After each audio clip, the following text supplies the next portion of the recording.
6, 5, 4, 3, 2, 1. Los orígenes del antiguo Egipto. Los orígenes de las civilizaciones siempre son intrigantes.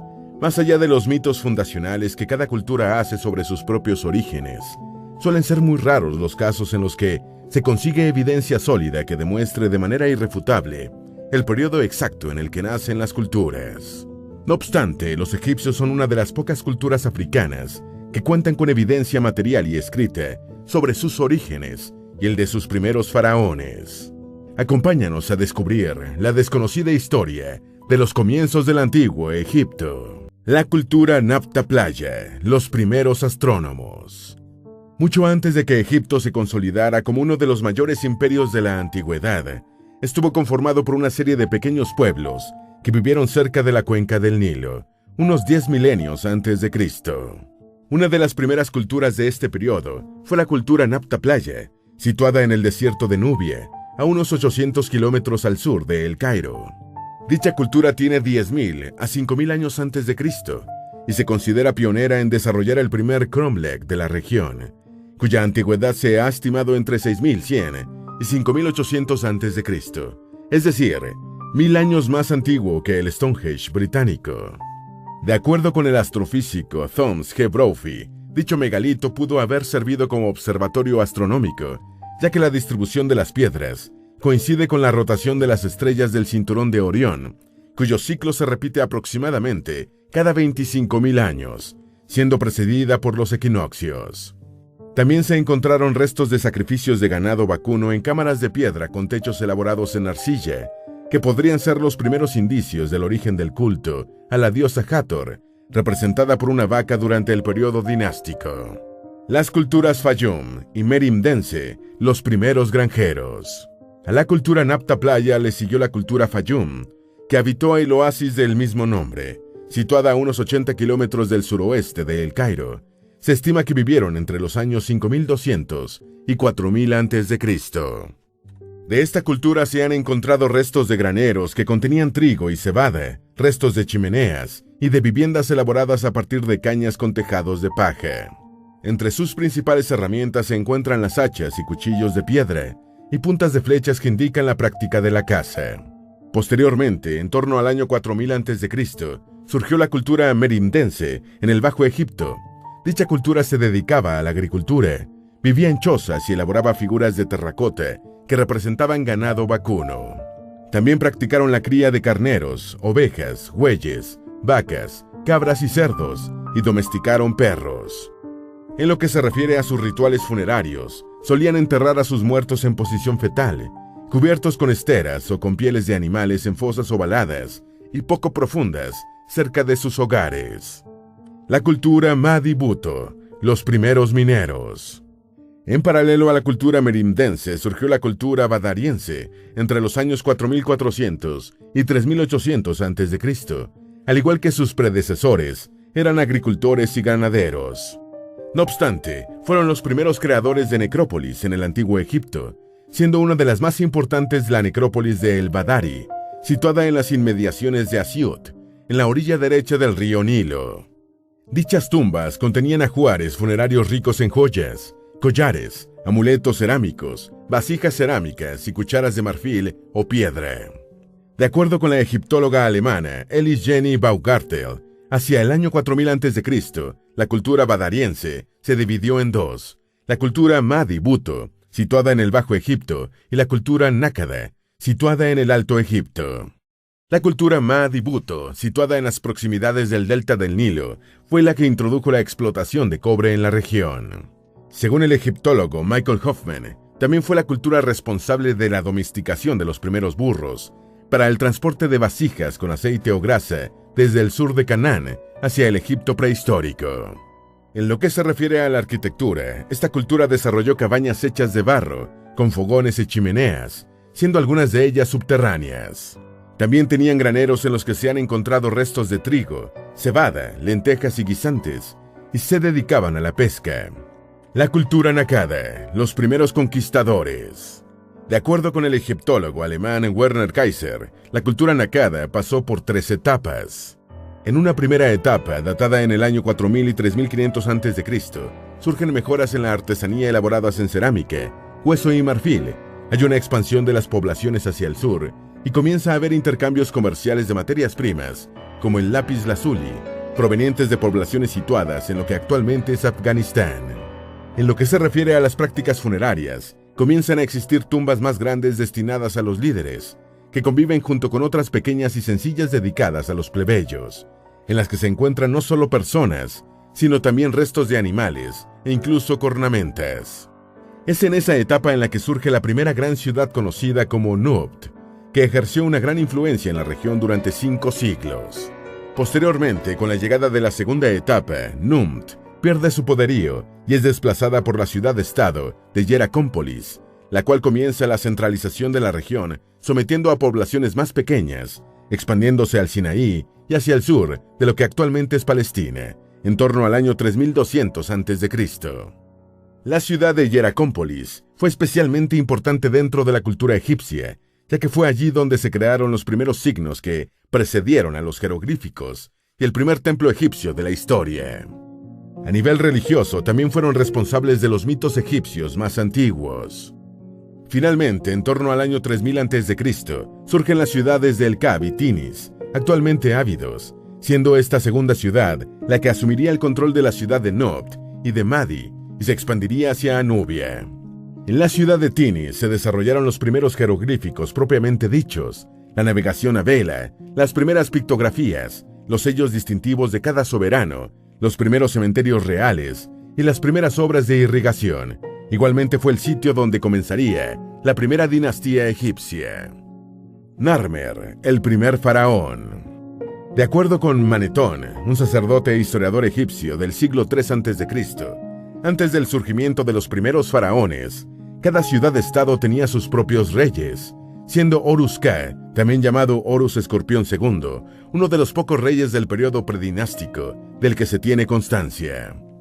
Luego de la muerte de Horus-Ka, el control de Hieracómpolis y de las demás ciudades sometidas por Tinis pasó a manos de su hijo Narmer, el primer faraón propiamente dicho, quien gobernó durante un periodo de 60 años y unificó los territorios del Alto y el Bajo Egipto durante su mandato, en torno al año 3100 a.C. Aunque en un primer momento se pensó que el Narmer descrito por Manetón era un rey mítico y no uno real, hubo una serie de descubrimientos arqueológicos que demostraron su existencia. El primero de ellos fue una serie de pinturas murales que representaban a Narmer en la ciudad de Hieracómpolis, descubiertas por el arqueólogo James Kibble en 1898. Posteriormente, en 1993, el arqueólogo Gunther Dreyer descubrió en Tinis una inscripción describiendo el mismo acontecimiento de los murales de Narmer, descubiertos por Kibble. Finalmente, en el siglo XXI se encontró su nombre en la lista de antiguos faraones en las tumbas de Den y Ka, situadas igualmente en la ciudad de Tinis. No se sabe mucho sobre su gobierno. Se piensa que podría haber sido el creador, o al menos el diseñador de la ciudad de Memphis, junto con su hijo Aha. También se piensa que posiblemente estuvo casado con la reina Neitotep. El faraón médico. Tras la muerte de Narmer, su hijo Aha, también llamado Atotis, ascendió al trono de Egipto y contrajo matrimonio con la princesa Benerib del Bajo Egipto. De acuerdo con el cronista Julio Africano, no tuvo hijos con su esposa, pero sí los tuvo con Kentab, una de sus concubinas, siendo Dier el único conocido hasta la fecha. Según Manetón, se convirtió en faraón a los 30 años y gobernó hasta los 70 años de edad. Entre sus principales obras se encuentra la construcción de un palacio en Memphis, la creación de la fortaleza de Er-Per-Iu, la primera mastaba en la necrópolis de Saqqara y un templo dedicado a Neit, la diosa de la guerra y la caza, situado en la ciudad de Sais, en el Bajo Egipto. También fue el primer faraón responsable de los primeros estudios anatómicos en Egipto, así como de las primeras autopsias de las que se tenga constancia. En la piedra de Palermo se indica que realizó tratos comerciales con Canaán y estuvo en guerra con los reinos de Nubia y Libia. Su nombre aparece en numerosos objetos descubiertos en Tinis y Saqqara.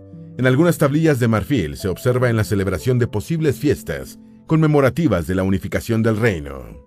En una de las placas se le muestra matando a un hombre en un sacrificio ritual. Merinate, la primera faraona. Luego de la muerte de Aa, su hijo Dir contrajo matrimonio con la reina Merinate, amada de Nate, con quien tuvo 2 hijos, Diet y Den. No se sabe gran cosa del mandato de Dir, salvo que fue el responsable de la construcción de una tumba real en Tinis y de la necrópolis de el Cab, donde se piensa que pudo haber sido enterrado. Dicha tumba se convirtió en un centro de culto y destino de peregrinaciones varios siglos después de su muerte. Se estima que gobernó entre 57 y 39 años. Tras fallecer su marido, la reina Merinate asumió el título de faraón en torno al año 2927 a.C., dado que sus hijos eran demasiado jóvenes para asumir el mando. Durante muchos años se pensó que Merinate era un hombre, hasta que se encontró su nombre ligado a su descendencia en una gran mastaba situada en la necrópolis de Saqqara. No se sabe gran cosa de su gobierno, salvo que, al igual que su hijo Diet, dio continuidad a la construcción de monumentos funerarios en la ciudad de Tinis, y que pudo haber sido la responsable de arreglar el matrimonio de su hijo con la reina Herniet. La reina sobrevivió a su hijo Diet, quien, de acuerdo con Manetón, gobernó Egipto durante 23 años, y falleció sin dejar descendencia ni hacer grandes innovaciones, salvo la introducción del cobre en la elaboración de herramientas y objetos decorativos, algo que en siglos previos era propio de la cultura Madi-Buto. Den, el faraón conquistador. Aunque el proceso de unificación del Alto y el Bajo Egipto había comenzado durante el gobierno de Narmer, ningún faraón había ostentado el título de gobernante del Alto y Bajo Egipto de forma oficial. Esto cambió con el ascenso del faraón Den, quien estableció ritos religiosos destinados a repetir el Heb-Sed, es decir, la coronación como una forma de renovar el poder real. De acuerdo con lo que relatan las inscripciones de la Piedra de Palermo, el gobierno del faraón Den estuvo caracterizado por un gran número de ceremonias religiosas y por su guerra contra las tribus nómadas del Sinaí, cuyos territorios deseaba para sí. Entre sus principales obras se encuentra la construcción de la tumba de su madre, Merinate, en la necrópolis de Saqqara, quien falleció durante su reinado, así como la construcción de su propia tumba en la necrópolis de el Cab, para la que empleó granito rojo, un material que nunca antes se había usado en la pavimentación de las tumbas. Adjeb y Semerjet, los faraones malditos. Tras varios años de prosperidad, la primera dinastía se va a enfrentar a 2 grandes crisis, en un periodo de 19 años. La primera de ellas llegará durante el mandato del faraón Adjeb, quien, de acuerdo con el investigador Toby Wilkinson, gobernó cerca de una década, según inscripciones de la Piedra de Palermo. Se presume que Adjeb procedía del Alto Egipto, concretamente de la ciudad de Tinis, donde se le llamaba como Merbiab. Su gobierno enfrentó varios levantamientos en el Bajo Egipto y la pérdida de su primogénito, el príncipe Sabu, quien murió en circunstancias sospechosas, posiblemente debido a un complot. Su lugar de descanso iba a ser la necrópolis de el Cab, Abidos, en una tumba relativamente pequeña y sencilla, con la cámara funeraria construida totalmente de madera. No obstante, algo sucedió y su cadáver fue enterrado en otro lugar, hasta ahora desconocido.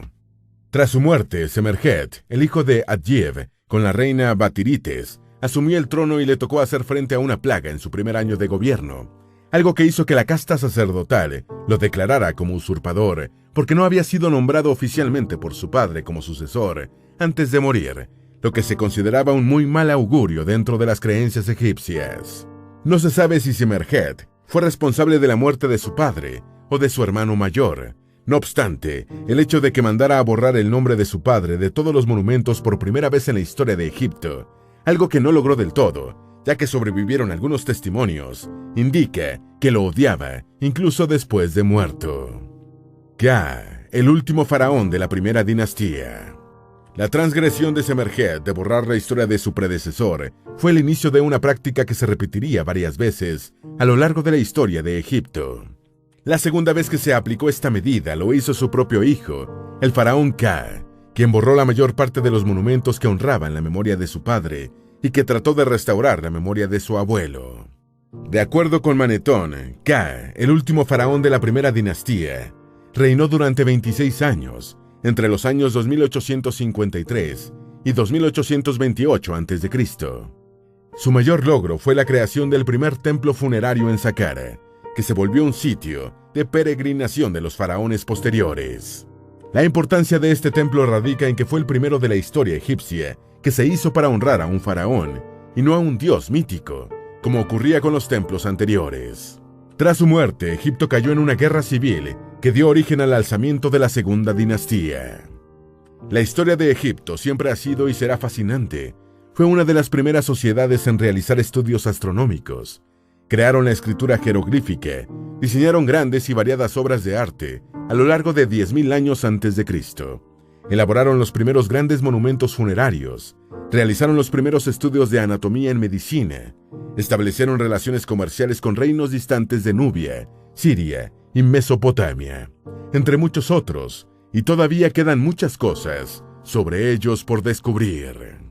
Esperamos que este video te haya sido útil. Si tienes algo que agregar, por favor, compártelo con nosotros en la sección de comentarios. Dale me gusta a este video y envíale el enlace a tus familiares y a tus mejores amigos para que también sepan más sobre los orígenes del antiguo Egipto.